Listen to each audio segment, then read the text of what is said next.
Hi, and thanks for listening. Before we begin, we just wanted to reassure you that if you have worked with any of our hosts or guests, that we treat your privacy with the utmost of respect. Therefore, you won't hear us divulging any confidential or identifiable details about you or your loved one in any of our episodes. Unless, of course, you would like to be featured as a guest yourself and talk about your experiences. In which case, please do get in touch with us via the contact details at the end of the show. That said, let's get on with the next episode. Welcome back to episode 10 of Over My Dead Body. We are racing towards the conclusion of series 1 and we have had a fantastic time. And I am joined again by my brilliant co-host, Carl. Carl, how are you doing? Hi guys, yeah, it's great to be back as always. I can't believe we're here already. It has been a brilliant series so far where we have covered so much from what to do when your loved one first dies, who do you get in touch with, what are the next steps, to direct cremations, to those heart-wrenching stories from Michael and from Chris about the loss of their loved ones and the good that came from that. So we really, really hope you've enjoyed this series.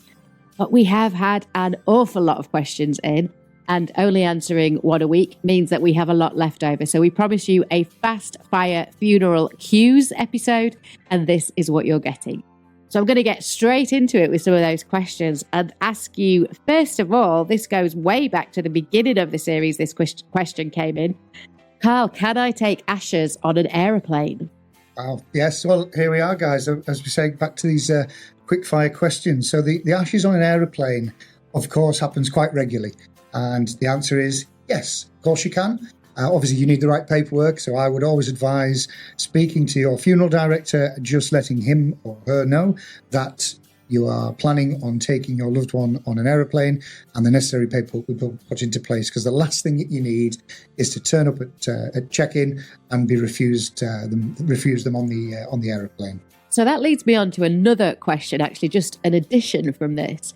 Do the ashes have to be returned to the family all in one unit, for want of a better word? Can they be split at all? It can, yeah. So we have it many times where we'd have people split into several containers, ashes pots, or scattering tubes as such. So a lot of families take people, split them into many different parts, take them all over the world, scatter them here, there and everywhere.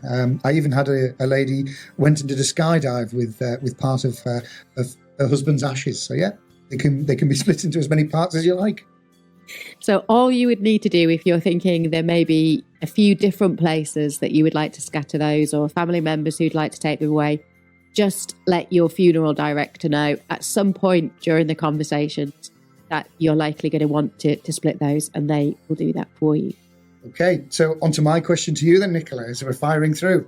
So how much music can we have in a ceremony? Wow. As much as you can fit in 25 minutes, I would say, pretty much, or however long your service is going to last. So it's funny, this came up this week where I went to see a family and they very firmly believed that they could only have 3 pieces of music because that's what their funeral director had advised them. And it's a really good place to start. An entrance, a reflection track, and an exit is often a good structure. However, if your loved one hated music and you didn't want any, we don't have to have any. If your loved one absolutely loved music and you wanted all music and no words, we can equally do that too. So it's as much music as you would like to put in it. And obviously not to do you out of a job, Nicola, but we've had it before where we've literally just turned up to the crematorium, we've carried their loved one into the chapel, and we've literally just had an album play all the way through, a half an hour, close the curtains and we leave. And do you know what? Those are some really, really beautiful services. I've been and pressed the buttons on those ones and maybe just delivered a committal and just chaperone things to make sure that the service all moves through as a family would want it to. But absolutely, if you want to just play music, they can be really, really moving services. So just your last question, Carl, was about ashes. So I'm going to ask, what can you do with ashes? I think we've all heard about scattering or interment, but aside from that, what are the other options with ashes? So nowadays there are many, many different options with regards to what you can do with ashes. So when I first started, the simple options were just burial or scattering, nice and easy. But nowadays, obviously, with the way the world is, we can do all sorts of things. So the most popular one I would think, or I know, sorry, is the jewellery side of things. You can turn your loved one's ashes into jewellery. So again, there's a company called Ashes into Glass who are absolutely fantastic, the best of the best. And they can be turned into paperweights. You can have jewellery, all sorts of signet rings, cufflinks, you name it, you can do it. Of course, you can buy them online as well. So there's all different trinkets that can be done. And I would always recommend that if you do buy something online, just let your funeral director know. And of course, they will then assist you into transferring them in a safe environment from one to another. Other options you have nowadays, so we can have them made into fireworks. You can be sent into space. And the most peculiar one I ever looked into and assisted with was having them placed into tattooing. So someone to have a tattoo done. I love the idea of a tattoo. For the right families, the right people, I think tattoos are incredible. Another couple of ones I just read about recently that I think are fantastic. For those music lovers out there is a company now who are pressing ashes into vinyl records. So if you've got a playlist of tracks that your loved one really, really liked, you can create that album with their ashes pressed into it. And producer Steve and myself are currently just looking into how we put ashes into resin in artworks. So they might hang on your wall perhaps, or it might be a little memory box that has got some of your loved one's ashes in. And then you can store some items of theirs, maybe some of their jewellery, photographs, those kind of things. And they're part of that artwork rather than just the urn in the corner of the room that so often we see with families. It's something that's a bit more attractive. So just keep an eye on our pages and we will let you know if we have some of those resin boxes coming your way. It's always good just to speak to your funeral director about it. They can offer you all of the examples and show you everything you need to know. And Carl, just an additional question on that. How long can families leave their loved one's ashes with you before it becomes more difficult for you to store them? Well, that's a really difficult one, Nicola, because lots of funeral directors up and down the country would always recommend you come in and collect them a week or two after the service, just because they're then back with you and safe. Some of the examples you have, or we have, is that, let's say, a family member passes away and the next of kin really can't, stomach collecting their loved one's ashes. And unfortunately they die. Then nobody knows where the first person is or anything like that, but presumes that the next of kin have looked after them. But really they're still with the funeral director. And that becomes a bit of a problem because nobody is sort of thrown away. But there are funeral directors who do ring round and say, look, can we just double check on these things? Because ultimately, we don't want to have people sat on shelves for years, and we do want to return them to their loved ones. So it is a difficult one, but usually we try to return ashes within a month or so, certainly. Perfect. And that doesn't mean that you, as a family, have to do anything with them straight away. Don't make any rash decisions. Don't do anything too quickly. But if you've got them back in your possession, you at least can look after mum or granddad or whoever they're from until you decide what it is you want to do with them long term. That's exactly it. Yeah, 100%. Okay then, Nicola, so one for you. Here we go. So, can a celebrant take a service in a church? Oh, interesting and controversial question. If only we had recorded the pre-chat that Carl and I had just been having about this very topic, but I'll try and keep it a little bit more diplomatic and less sweary than that conversation. A little lighter, I would suggest. So I think it is absolutely only right that ministers, vicars, priests take services in church. That is the house of worship for them. They are fully committed and fully believe in the service that they're delivering. So it's absolutely right that they should lead any service in a church or a place of worship. And I would never, ever try to impinge on that in any way. That would be hugely disrespectful as a celebrant. However, what I am seeing a little bit more of is a little bit more collaboration of where vicars and celebrants can work together and where families have seen something they really like in a celebrant service, like a really, really colourful eulogy or a poem read in a certain way, or a little bit more flexibility around some of the things that we can do in a celebrant service. And we are starting to see celebrants delivering eulogies in churches or doing joint collaborative services in crematoriums to bring the two together. So I'm absolutely all up for that. I don't think it always has to be either or. I think there are opportunities to work together within the boundaries and understandings of what you both believe in and respecting each other's beliefs. Was that diplomatic enough? On the button. Absolutely perfect. Carl, any further thoughts on that one? No, I would fully agree. I mean, obviously, it is a difficult one with ministers and vicars. Yes, as you say, it's their place of worship and should be respected. I would agree.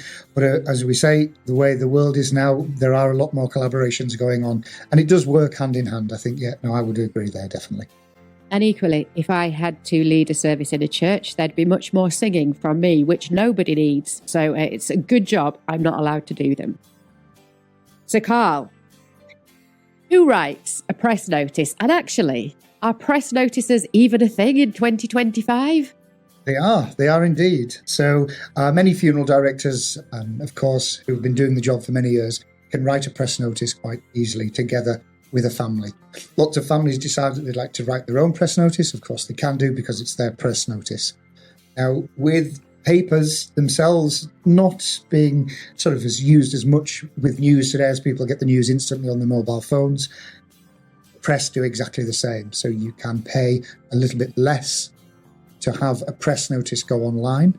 So as an example, our local paper here, the Northern Echo, roughly an average press notice, I would suggest, was around £180, which is quite a lot of money for a small advert in a paper. If you're going national, then you're looking at about sort of 850 plus. So there's huge amounts of money. However, for a smaller fee for the Northern Echo, I believe it's around £60, I think, you can have it online. So it just goes online. And nowadays, with the technology that they have, you can have sort of memorial pages set up and so on. But yeah, they are still a thing. And gone are the years where lots of people would buy a paper just for the obituary section. It still does happen, but yes, most funeral directors can write them and assist families in doing so. And it's quite funny you say that. So there's a number of families I've visited over the years where they say, "Oh, Dad used to love getting the paper every day and looking through the obituaries, and he'd always make the same joke. I'm still not in there yet." They really did used to love looking through those. So there are people who they're still really important for it. What goes into a press notice, for anybody who's wondering? What's the sort of basic information?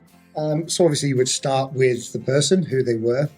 Many years ago, you would write their address in, so where they lived. But of course, the way the world is nowadays, we stopped doing that because certain people would read the press notice and realise that on that particular day, at that particular hour, the house would be empty and we'd come back to a ransacked house, unfortunately. So, of course, the opening paragraph would be the deceased, where they died, usually their age. You would always double check with the ladies in this one about their age, because some women would go all of their lives without anyone ever really knowing how old they were. And the last thing that we would ever want to do is print it in a newspaper. So that's just for the ladies, of course. And then just where the service, potentially family members. Again, that sometimes causes some problems if we miss a family name or we misspell a family name. That sometimes causes problems, of course. And then where the service is, and also any potential donations. And going back over a few years, we used to also put in where the refreshments were. But again, we've stopped putting that in now because, again, you'd have people read and just turn up for a free feed, which is that's what people used to do. Professional mourners, as they were called. Professional mourners who just came for the free sandwiches. I think we may have all known some of those in the past or recognise some faces. Brilliant, thank you. And you can always, as a family, get that wording from your funeral director. So if you wanted to put something similar, if you wanted to use it on social media yourself, add in those little details like we'd really like you to wear a splash of pink or some of the colours or things that make it a bit personal, then you can use all of that on your social media as well. And then also if you're having sort of special routes or anything like that, if anybody wanted to meet at a certain point, that can all be put into a press notice. But again, as you say, the funeral directors would write or assist in writing a press notice. That can be then emailed round to the family, who can then make amendments and then come back to you for you to then place it in. Okay, Nicholas, so this has been sent in to us. This is definitely one for you. Would you read out a really terribly written eulogy by the family if that's what they wanted? Oh my gosh. Put me on the spot with that one. I think I would say, is there such thing as a terribly written eulogy? Because actually, if a family were really happy with it and it's what they wanted to say about their loved one, then I would just read it. because that's what they want, and they knew their loved one far better than I do. If you were to do that as well, though, Nicola, and you were halfway through the eulogy, and obviously, as we said, there is no such thing as a bad eulogy, but a lot of the congregation were starting to pull some faces to think, actually, hang on a minute, this doesn't sound like the person who we're here to celebrate. It's a really difficult one, and that's where, as a celebrant, we try so hard to get balance. So we ask those awkward questions about what really drove you mad? When was he a real funny old bugger, and what was it that he did? And, you know, those kind of things. Had he been a bit naughty or a bit cheeky in the past, so that we can balance it, so that people aren't just sitting there thinking, well, you've tried to paint this picture of an angel and that's just not who they were. So yeah, there's nothing I can do at that point. If I'm reading out what the family have given me and everybody in the congregation is pulling faces, there's very little I can do at that point to change it. I think what I'd be looking out for if a family asked me to read something would be, is it balanced? Does it make sense? Are we going to lose people in the detail? Is there too much detail? Sometimes we get chapter and verse on relatives and what their mother's mother did for a living and where they went on holiday and which car they went in. And it's really important detail to you, but it loses the focus on the person we're there to celebrate. So there's some little watch outs where I'd maybe go back to them and say, I was a little bit lost here. Just explain. Can we clarify? Can we condense this a little bit? Can we make it easier for people to listen to? And also there's just some things around putting pauses for breath in. So if I'm reading it, I don't just pass out from lack of oxygen halfway through because it's such a long sentence, I can't get through it. So some of those little tricks, but you know, if it's what you want to write about your loved one, you knew them better than me. You know how you want to celebrate their life. So who am I to say it's terrible? I might be able to help you make it just a little bit easier to listen to. So this is definitely one for you, Carl. This is way out of my remit now. So can I be buried on my own land? And is that a full burial of my body, or is that just the ashes? And I believe Ozzy was buried on his own land. So maybe the answer to this is yes. But Carl, over to you. The answer is yes, you can be buried on your own land. There are a few hoops that you have to jump through, of course, a bit of red tape, but ultimately, yes, you can. So there are a few licenses you have to apply to. You have to check water tables, etc., that are in the ground to make sure that everything is all above board.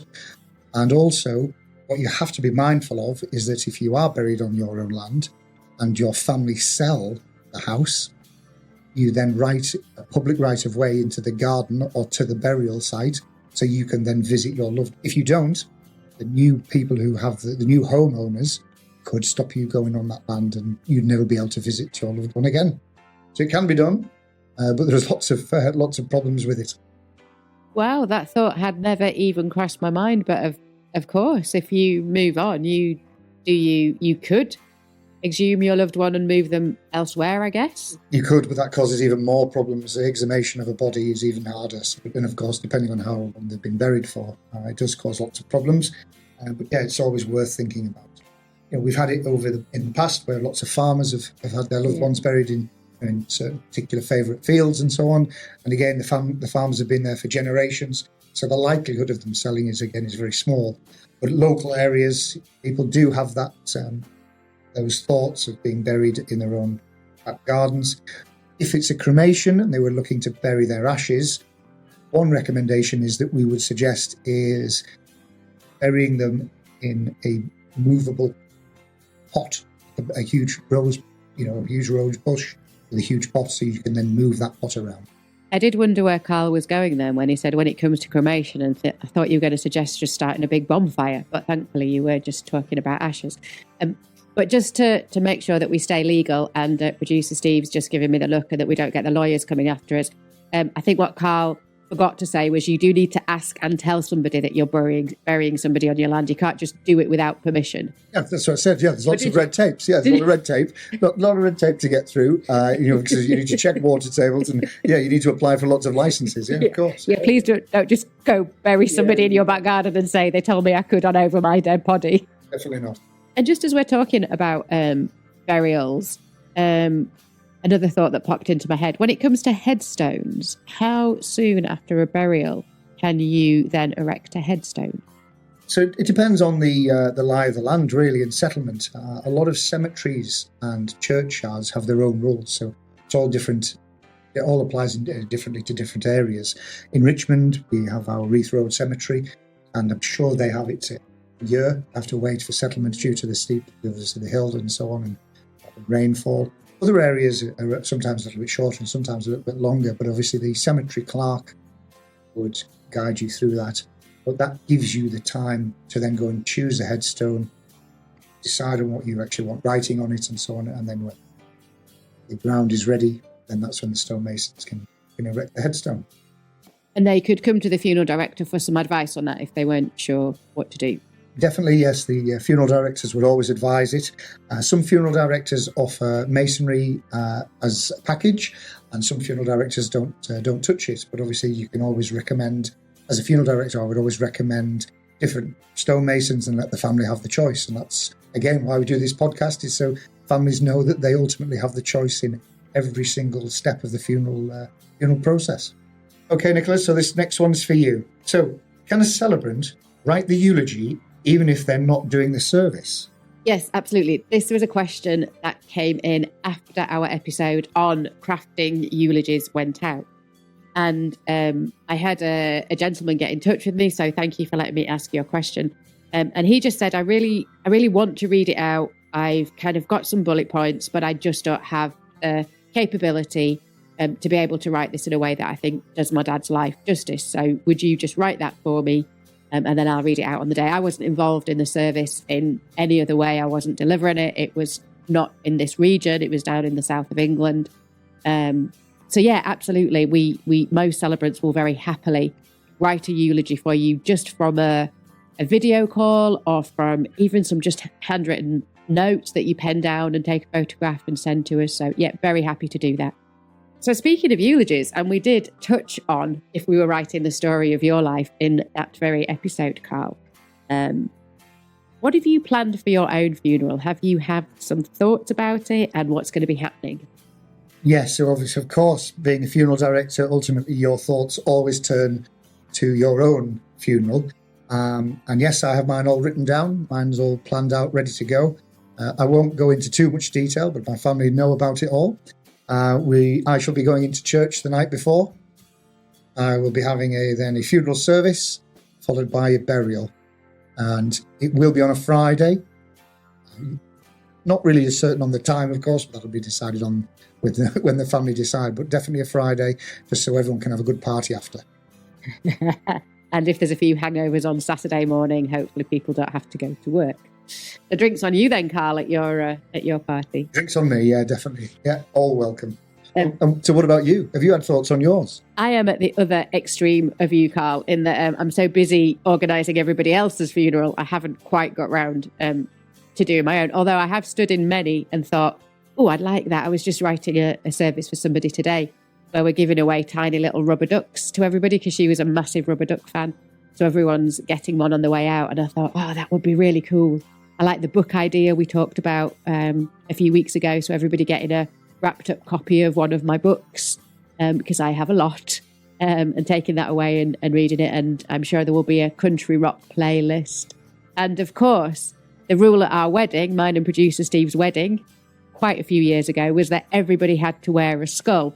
And even my grandma turned up with a skull on her handkerchief. Nobody let us down. So that would be the rule at the funeral too. You can only be allowed in, probably to the crematorium, if you're wearing a skull. What would you wear a skull? What skull have you got to wear? That's super fine. You see, producer Steve would be fine on that because his wedding ring is two skulls kissing. So good, seen it, love it. So Nicola, when you're conducting a service, what's the weirdest thing you've ever been asked to do? Wow, that is a question and a half. Well, I think most people who know me even a little bit will know that I'm a little bit weird myself. So things probably aren't that weird to me. They're just kind of, oh, you want to do that? That's interesting. But actually something that I thought was going to be really, really uncomfortable and a bit strange and actually was quite beautiful was when a family asked if we could do the family meeting in a chapel at a funeral director with their loved one there beside us, just so that they could be part of it. So normally those family meetings happen in somebody's home, occasionally in the funeral home if we've got people travelling from all over. But I've only ever done it once when they said, can we sit in with the coffin with our mum in, and can she be part of the meeting as well? We wanted to know that she's agreeing with everything, and we didn't hear any knocking on the coffin lid, so we thought it was probably all okay. But that was a bit weird. I think it's a good point as well. Funeral directors and celebrants that I know of would certainly go anywhere the family feel comfortable. So whether it is at a family home, or even the funeral directors, or even the local pub or restaurant, anywhere that makes you feel comfortable as a family, ultimately the funeral directors would follow. Absolutely. And, on that point, when we're coming to your home, I think we've touched on this in previous episodes. We genuinely don't care what you look like, what your house looks like, if your kids are running wild, if the dog's barking. The only thing I'd ever ask for is, can we please just turn the TV off so I can hear you properly and that I get everything right?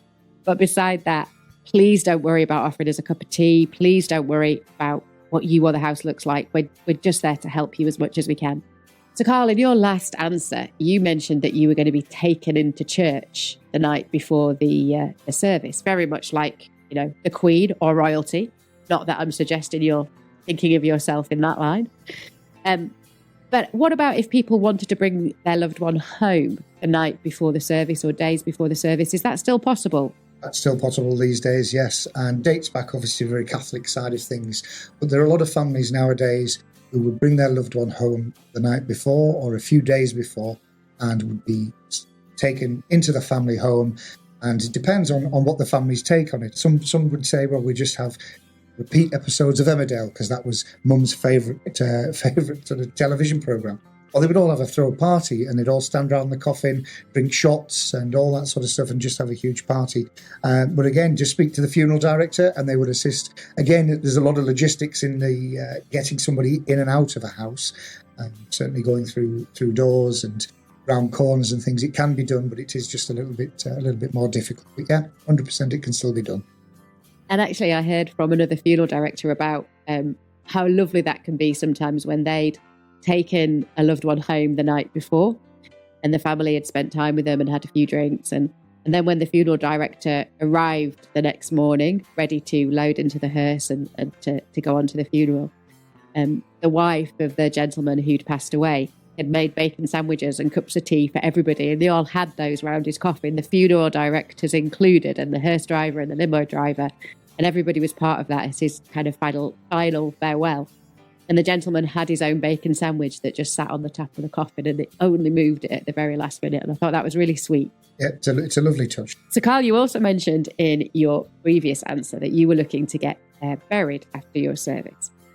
So when it comes to burials, can you choose your own plot? Can you prepay for them? Can you have more than one person in a plot? How does all that work? You can indeed. So yes, you can go and choose your own plot. So you can meet any cemetery clerk or a church warden and go and have a look round and choose a plot, as long as there's still room. Many years ago, you would have graves that were triple deep, so up to 3 people. But nowadays, they only go down as what we would call double, so double depth, obviously for 2 people. And yes, you can pre-purchase them, so you can buy them from cemetery, obviously the council, depending on who owns it and so on, and that then becomes your plot, and that's yours for life. You would then receive your grave deeds, and that would be passed down from generation to generation. You can have family plots, so you'd have double graves with then up to maybe 6 ashes as well in that same plot. So the possibilities are endless. You can also buy 2 plots, so you don't have to go one on top of another. You could just go side by side as husband and wife.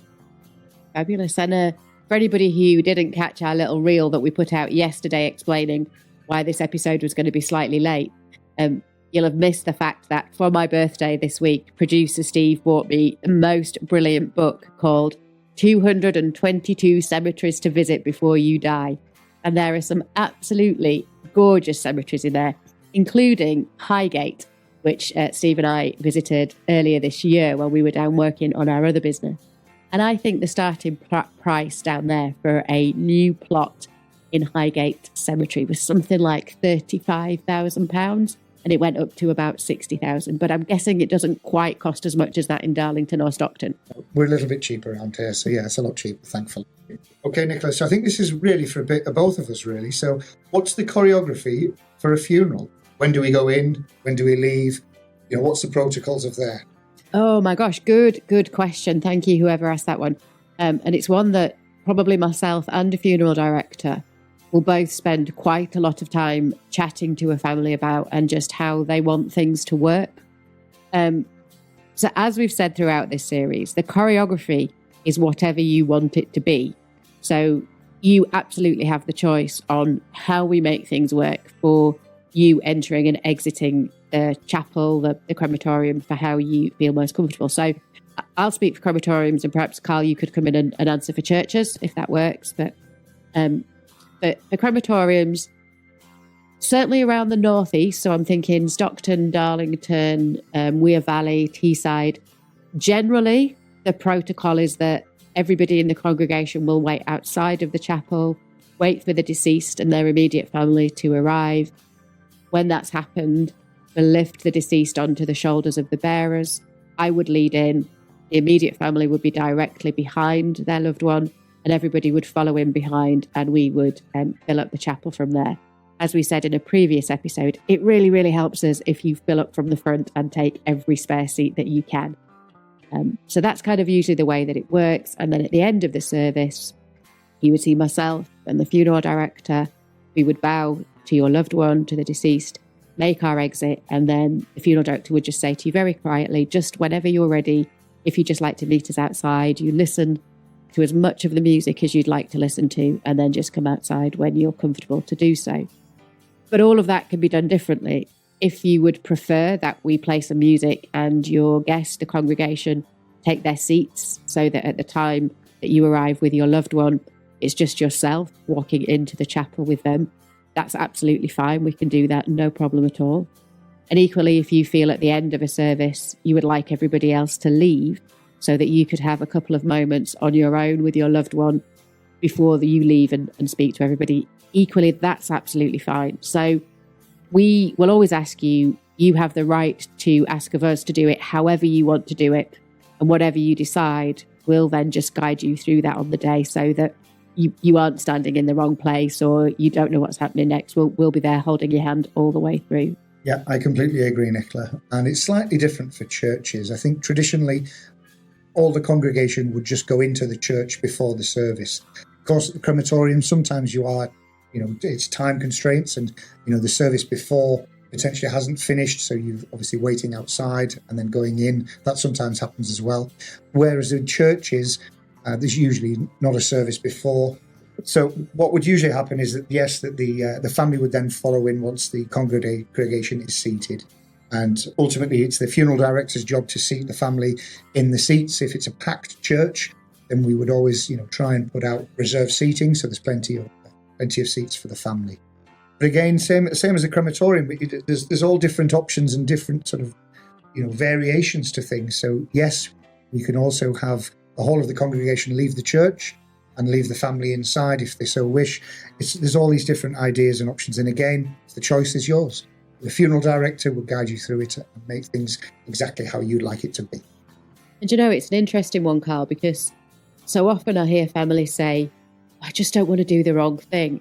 And there's this fear that it's a really formal, traditional, kind of structured way of doing things, that if they get it wrong, they're going to be in trouble somehow, or they're going to look stupid, or, and absolutely, I can guarantee with every funeral director I work with, all the other celebrants, everybody in the industry, we are just there on your side to help you, and we'll guide you through it. So please don't let that be a worry on the day, because we wouldn't let that happen. I think if anybody, the families that are listening that I've looked after, they'll all remember back, hopefully, is when one of my opening lines, genuinely to families, is that there's no right and wrong to this. We'll do whatever you need. So we take it a step at a time and work through things. And there isn't a right and wrong to funeral. We just sort of take it on time, and we make sure that it's right for the family. Yeah, absolutely. And once you come out of the crematorium, out of those doors, there's a wave of emotion, because that's you leaving your loved one for the last time. Well, certainly myself and the celebrants I work with, we would all be the first to give you a massive hug, just reassure you that you've done a brilliant job, you've done your loved one proud, and just give you that moment to sort of cry on our shoulders and ready yourself for speaking to people. So please do come and give us a massive hug if you need one the minute you walk out. I'm a big hugger, and all of my families get lots of hugs. So Carl, we are very much now coming towards the close of this episode. And I think I did promise somewhere in a video that I would ask you this question. So Carl, do you have to be cremated in your bra? Well, no, you don't have to be cremated in your bra. But ultimately, when we dress family members, we would always ask for all of the underwear, underpants, the lot, whatever they want to dress in. But yes, we would always leave all of the clothing on, whatever's supplied would remain on your loved one, certainly. And as a lady, seems though we were, well, not many people would call me that, but as a female, can I just say, if you are handing over the underwear of your loved one, let's not make it their dirty old grey bra. Every female probably has one in their drawer somewhere. So let's make it their best Saturday night underwear, shall we? So Carl, I think that pretty much wraps up, well, the time. I think producer Steve is giving us the look again, which tells us we are coming near the end of our time. We still have quite a few questions left. So we may open series 2 with another Fast Fire Cues episode, or alternatively, you could get yourself down to Stockton Crematorium on Saturday, round about 11:30, where we are recording a live episode of the show, and you can ask us your question then. So that's this Saturday, the 27th of September at 11:30 at Stockton Crematorium. But Carl, how have you found series 1? Have you enjoyed it? Have you learned anything? Are you ready for series 2? Well, I must say, it has been absolutely phenomenal. It really has, from start to finish. It's been a hell of a journey. When we first spoke about this idea and you came up to me, I'll never forget the conversation outside the crematorium. Do you fancy doing a podcast? And for me, it's been brilliant. I've really enjoyed it. And also just getting the word out there and getting families talking about funerals, because as we said, inevitably we can't get round it. And I think this first series has helped lots of families. I know it has. I've had people tell us about it, so that's made me feel really good. And really looking forward to the second series. So if there's anybody who wants to get in touch, ask us some questions, come on the show, you know where to find us, guys. It's been fantastic. What about you? Yeah, I would echo all of that. It's been absolutely brilliant. And I think that conversation we first had about the whole series was just to try and say, can we help families feel a little bit more comfortable about having these conversations? You don't have to have all the answers right now, but just starting to have the conversations. And I know from the feedback that we're getting, we are helping so many families. We're hearing those conversations. We're seeing other funeral directors or the media or other celebrants having similar events, doing similar things to us to get those conversations going. So it's amazing that we've inspired a whole community, a whole movement around this, and I can't wait to see where it goes in the future. So if we don't see you on Saturday, we will put that episode out next week with the questions that we get asked at Stockton's open day. And then we are going to just take a couple of weeks off just to give us a bit of a break, to finalise all the guests, put those in place for series 2. We've got other funeral directors, we've got death educators, we've got crematorium managers, we have got somebody talking about wills and probate and the death administration side of things. We've got a whole host of guests who are coming on to give you even more insight and information. So thank you so much for sticking with us for series 1. We have absolutely loved it, and we will be back really soon. Thanks so much for listening, and see you on the next show. Thanks, guys. Take care. Thank you for listening, and we really hope you enjoyed and were inspired by this week's episode.